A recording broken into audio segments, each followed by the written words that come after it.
Hello students, welcome back to our YouTube channel service study. Students, आज हम आप सभी के लिए बहुत ही इंपॉर्टेंट क्वेश्चन पेपर लेके आए हैं। क्लास 10th साइंस सब्जेक्ट का क्वेश्चन पेपर है यहाँ पे जो हम सॉल्व कराने जा रहे हैं। तो उन सारे स्टूडेंट्स से रिक्वेस्ट है कि जो भी चैनल पे नए हैं वो चैनल को सब्सक्राइब कर लेंगे, साथ ही साथ बेल आइकन भी प्रेस कर लेंगे। और जो भी स्टूडेंट्स क्लास 10th का 2021 का बोर्ड एग्जाम देने जा रहे हैं वो वीडियो को थोड़ा सा भी स्किप नहीं करेंगे, वीडियो को एंड तक देखेंगे ताकि इस क्वेश्चन पेपर का कंप्लीट सॉल्यूशन उनको मिल सके, अच्छे तरीके से समझ में आ सके सॉल्यूशन। और स्टूडेंट्स, ये क्वेश्चन पेपर जो मैं सॉल्व करा रहा हूं ये बहुत ही इंपॉर्टेंट है आपके बोर्ड एग्जाम की दृष्टि से। इसके पहले भी हमने क्वेश्चन पेपर सॉल्व कराए हैं साइंस के, तो उसका लिंक हम डिस्क्रिप्शन में प्रोवाइड कर देंगे बच्चों। अब चलते हैं हम अपने क्वेश्चंस पे। यहाँ पे जैसा कि आप देख पा रहे होगी कि ये क्लास 10th सीबीएसई का साइंस का क्वेश्चन पेपर है, सैंपल पेपर है जिसको हम हल कराने जा रहे हैं। ठीक है स्टूडेंट्स, ये इंस्ट्रक्शन दिया है और यहां से स्टार्ट होता है हमारा क्वेश्चन। सेक्शन ए का जो फर्स्ट क्वेश्चन है कह रहा है कि translate the following statements into chemical equations and then balance them. कह रहा है कि जो नीचे स्टेटमेंट दिया है उसको केमिकल इक्वेशन के फॉर्म में कन्वर्ट करो और उसके बाद क्या करो, उसको बैलेंस भी करना है। तो दिया है स्टेटमेंट, क्या दिया है, potassium metal reacts with water to give potassium hydroxide and hydrogen gas. कह रहा है बच्चों की जो पोटेशियम मेटल है वो वाटर से रिएक्शन करके पोटेशियम हाइड्रोक्साइड बनाता है और हाइड्रोजन गैस रिलीज करता है।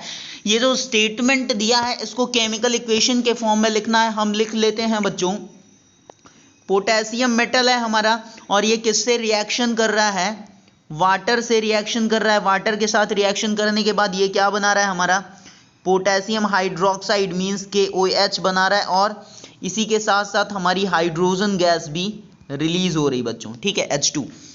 स्टूडेंट्स, ये हमारा केमिकल इक्वेशन हो गया जो कि हमको लिखना था, इस स्टेटमेंट को कन्वर्ट करना था केमिकल इक्वेशन के फॉर्म में। हमने कन्वर्ट कर दिया, अब इसको बैलेंस करना है। हम बैलेंस कर लेते हैं। अब देखो कि रिएक्टेंट के साइड में नंबर ऑफ पोटेशियम कितने, एक हैं, प्रोडक्ट के साइड में एक है तो पोटेशियम हमारा बैलेंस है। इसके बाद हम बात कर लेते हैं हाइड्रोजन की। हाइड्रोजन रिएक्टेंट के साइड में 2 है और प्रोडक्ट के साइड में 3 हाइड्रोजन है। तो हम इसको क्या करते हैं बच्चों, यहां पे हम 2 कर लेते हैं और यहां पे अगर 2 कर लेंगे तो 2 हाइड्रोजन यहां का और 2 हाइड्रोजन, ये 4 हाइड्रोजन प्रोडक्ट के साइड में हो गया। और नंबर ऑफ हाइड्रोजन रिएक्टेंट के साइड में 2 हैं तो यहां भी हम 2 कर लेते हैं, तो यहां भी हाइड्रोजन हमारा 4 हो गया। तो हाइड्रोजन तो बैलेंस हो गया, बट एक बार हम फिर से चेक कर लेते हैं अपने पोटेशियम को। पोटेशियम रिएक्टेंट के साइड में एक ही है बट प्रोडक्ट के साइड में 2 पोटेशियम हो गया। तो हम रिएक्टेंट के साइड में यहां 2 कर लेते हैं तो 2 पोटेशियम इधर हो गया। तो इस तरीके से पोटेशियम और हाइड्रोजन हमारा बैलेंस हो गया। अब हम चलते हैं ऑक्सीजन के पास। स्टूडेंट्स, रिएक्टेंट के साइड में ऑक्सीजन कितना है, 2 ऑक्सीजन है क्योंकि ये 2 इस ऑक्सीजन के साथ भी काउंट किया जाएगा। और प्रोडक्ट के साइड में भी स्टूडेंट्स 2 ऑक्सीजन है। इसका मतलब क्या है कि ये केमिकल इक्वेशन हमारी बैलेंस हो गई। इसको हम थोड़ा सा क्लियरली लिख लेते हैं। क्या हो जाएगा, 2 पोटेशियम था और यहां भी 2 लगा था H2O और ये क्या बना रहा था, 2KOH और इसी के साथ हाइड्रोजन गैस भी हमारी रिलीज हो रही थी। तो ये हमारी बैलेंस्ड केमिकल इक्वेशन है स्टूडेंट्स। ठीक है, अब हम चलते हैं अपने नेक्स्ट क्वेश्चन की तरफ। नेक्स्ट क्वेश्चन यहाँ पे दिया है और करके है, इसको भी हम सॉल्व कर लेते हैं। क्या है students, methane burns in oxygen to form carbon dioxide and water, write a balanced equation for the reaction. कह रहा है कि ये जो स्टेटमेंट है इसको बैलेंस करना है और सबसे पहले इसको केमिकल इक्वेशन के फॉर्म में कन्वर्ट करना पड़ेगा। ठीक है स्टूडेंट्स, तो हम इसको केमिकल इक्वेशन के फॉर्म में कन्वर्ट कर लेते हैं। सबसे पहले तो मीथेन का केमिकल फॉर्मूला क्या होता है बच्चों, CH4 होता है मीथेन का केमिकल फॉर्मूला। और ये किससे रिएक्ट कर रहा है, ऑक्सीजन से, क्योंकि ऑक्सीजन के प्रेजेंस में ही ये बर्न होगा। तो ये क्या प्रोडक्ट बनाएगा बच्चों, हमारा ये जो प्रोडक्ट बना रहा है वो क्या क्या बना रहा है, कार्बन डाइऑक्साइड गैस बना रहा है और इसी के साथ हमारा वाटर भी फॉर्म हो रहा है। ठीक है बच्चों, अब इसको हम बैलेंस कर लेते हैं स्टूडेंट्स। तो बैलेंस कैसे करेंगे, आइए देखते हैं कैसे बैलेंस करते हैं हम इसको। आप देखिए कि रिएक्टेंट के साइड में नंबर ऑफ कार्बन 1 है और प्रोडक्ट के साइड में नंबर ऑफ कार्बन 1 है, तो कार्बन हमारा ऑलरेडी बैलेंस है। हाइड्रोजन की बात करें तो रिएक्टेंट के साइड में नंबर ऑफ हाइड्रोजन 4 है और प्रोडक्ट के साइड में नंबर ऑफ हाइड्रोजन 2 है, तो यहाँ पे हम क्या कर लेते हैं 2 कर लेंगे, तो ये 2 2 4 हो जाएगा, तो 4 हाइड्रोजन प्रोडक्ट के साइड में और 4 हाइड्रोजन रिएक्टेंट के साइड में भी हो गए। ठीक है, अब हम चलते हैं ऑक्सीजन के पास। ऑक्सीजन रिएक्टेंट के साइड में 2 है और प्रोडक्ट के साइड में भी 2 यहां पे है प्रोडक्ट के साइड में और 2 यहां पे है, तो 4 ऑक्सीजन हो गया। तो हम रिएक्टेंट के साइड में यहां पे 2 कर लेते हैं, तो ये कितना हो जाएगा 2 2 4, मतलब कि 4 ऑक्सीजन इधर और 4 ऑक्सीजन प्रोडक्ट के साइड में भी हो गया। फिर से एक बार सबको चेक कर लो, कार्बन 1 है दोनों साइड में, हाइड्रोजन रिएक्टेंट के साइड में 4 है और प्रोडक्ट के साइड में भी 4 है, ऑक्सीजन रिएक्टेंट के साइड में भी 4 है और प्रोडक्ट के साइड में भी 4 है। तो ये केमिकल इक्वेशन हमारी बैलेंस हो गई। एक बार इसको हम क्लियरली लिख लेते हैं बच्चों। क्या आई थी हमारी केमिकल इक्वेशन, मतलब बैलेंस्ड केमिकल इक्वेशन? मीथेन था हमारा और इसी के साथ 2O2 था और ये बैलेंस होके हमको क्या मिल रहा था, कार्बन डाइऑक्साइड गैस और इसी के साथ 2 टाइम्स ऑफ वाटर, वाटर के 2 मॉलिक्यूल थे। तो ये हमारी बैलेंस्ड केमिकल इक्वेशन हो गई। ठीक है स्टूडेंट्स, हम चलते हैं अपने नेक्स्ट क्वेश्चन की तरफ। स्टूडेंट्स नेक्स्ट क्वेश्चन है हमारा स्क्रीन पे दूसरा वाला, कि आइडेंटिफाई करना है इसमें कि कौन सा रिड्यूसिंग एजेंट है। ये जो केमिकल इक्वेशन दी हुई है ना बच्चों, ये अमोनिया जो ऑक्सीजन से रिएक्शन करके नाइट्रोजन मोनोऑक्साइड और वाटर फॉर्म कर रहा है, इसमें हमको रिड्यूसिंग एजेंट बनाना है। तो इसमें जो हमारा अमोनिया है बच्चों NH3, वो है क्या, रिड्यूसिंग एजेंट है बच्चों। क्यों रिड्यूसिंग एजेंट है? क्योंकि जो रिड्यूसिंग एजेंट होता है वो क्या करता है, वो किसी दूसरे को रिड्यूस करता है और खुद ऑक्सीडाइज हो जाता है बच्चों। तो यहाँ पे आप देखो कि नाइट्रोजन ऑक्सीडाइज होके नाइट्रोजन मोनोऑक्साइड बना रहा है। तो फाइनली हमारा जो इसका आंसर होगा वो कौन सा होगा, अमोनिया होगा। अमोनिया एक रिड्यूसिंग एजेंट है। ठीक है, नेक्स्ट क्वेश्चन पे चलते हैं बच्चों। नेक्स्ट क्वेश्चन यहाँ पे दिया हुआ है कि structural formula of ethyne is. Structural formula पूछ रहा है किसका, एथाइन का। तो स्टूडेंट्स इसका एक केमिकल फॉर्मूला होता है, मतलब इसका एक ट्रिक होता है एथाइन का, CnH2n-2। ठीक है, ये यहाँ पे एक फॉर्मूला होता है। अगर हम नंबर ऑफ कार्बन, n क्या है, नंबर ऑफ कार्बन है, नंबर ऑफ कार्बन की अगर वैल्यू यहाँ पे एथाइन बोल रहा है, एथ का मतलब 2 कार्बन, अगर 2 हम रखेंगे तो कितना हो जाएगा, C2 आ जाएगा यहाँ पे। यहाँ से आप कैलकुलेट करो, H2n है तो 2 2 4 होगा, 4 - 2 2 हो जाएगा, तो C2H2 फॉर्मूला आएगा बच्चों यहाँ पे एथाइन का। अब आप देख लो कि C2H2 किस में है और C2H2 आ रहा है, तो इसका थोड़ा सा हम स्ट्रक्चर यहाँ पे बना लेते हैं बच्चों।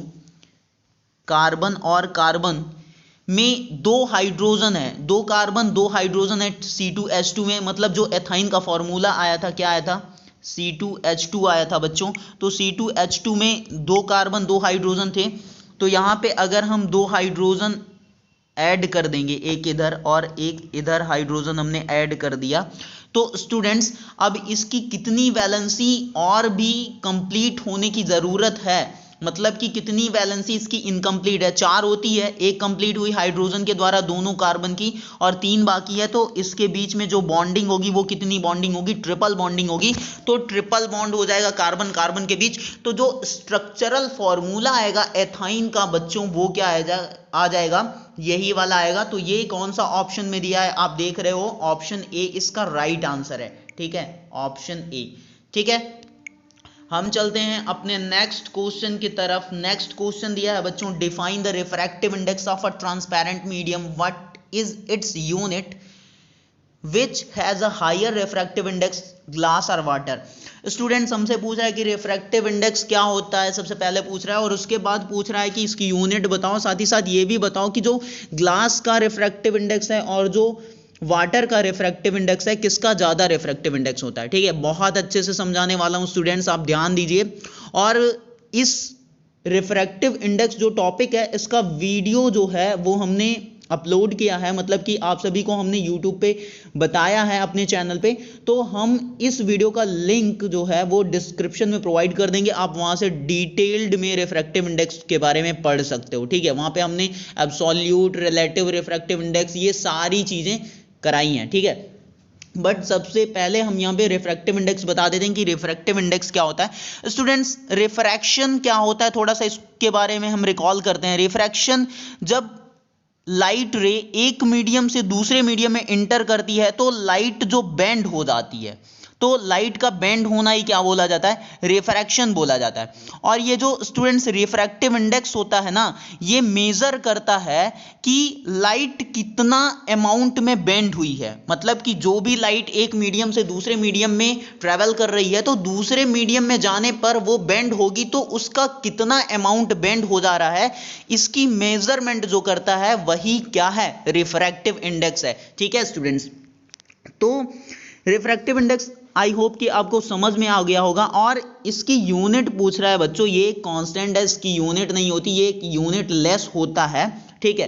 तो यूनिट लेस कैसे होता है कि जो रिफ्रैक्टिव इंडेक्स का फॉर्मूला आता है वो क्या आता है कि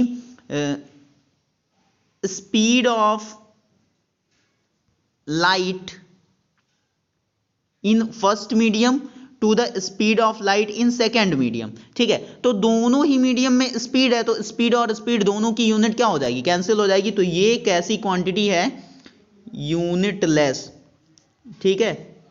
आपको क्वेश्चन में डाइवर्ट किया जा रहा है कि इसकी यूनिट जो पूछा जा रहा है, क्योंकि ये यूनिट लेस क्वांटिटी है, इसकी यूनिट पूछना ही नहीं चाहिए, ठीक है। तो ये यूनिट लेस है। और फिर हमसे पूछ रहा है कि which has a higher refractive index, glass और वाटर, किसका ज्यादा रिफ्रैक्टिव इंडेक्स होता है, ग्लास का या फिर वाटर का। तो स्टूडेंट्स, जो ग्लास होता है वो वाटर के कंपैरिजन में ज्यादा डेंस होता है, तो उसका रिफ्रैक्टिव इंडेक्स जो होता है वो ज्यादा होता है। कितना होता है, ग्लास का जो रिफ्रैक्टिव इंडेक्स होता है वो 1.5 होगा, Ng, refractive index of glass. और जो NW होता है, मतलब वाटर का रिफ्रैक्टिव इंडेक्स होता है, वो 1.3 होता है। तो हायर रिफ्रैक्टिव इंडेक्स किसका होगा, ग्लास और वाटर में, ग्लास का रिफ्रैक्टिव इंडेक्स ज्यादा होगा, ठीक है, 1.5, ठीक है स्टूडेंट्स। नेक्स्ट क्वेश्चन यहां पे दिया हुआ है बच्चों हमारा 6 नंबर वाला दिया है कि give one use of bleaching powder. Bleaching powder का बच्चों एक यूज देना है, तो इसका सबसे पहले हम केमिकल फॉर्मूला बता देते हैं। ब्लीचिंग पाउडर का क्या होता है, केमिकल फॉर्मूला होता है CaOCl2, ठीक है। और इसका जो नेम होता है वो क्या होता है, केमिकल नेम जो होता है इसका बच्चों वो होता है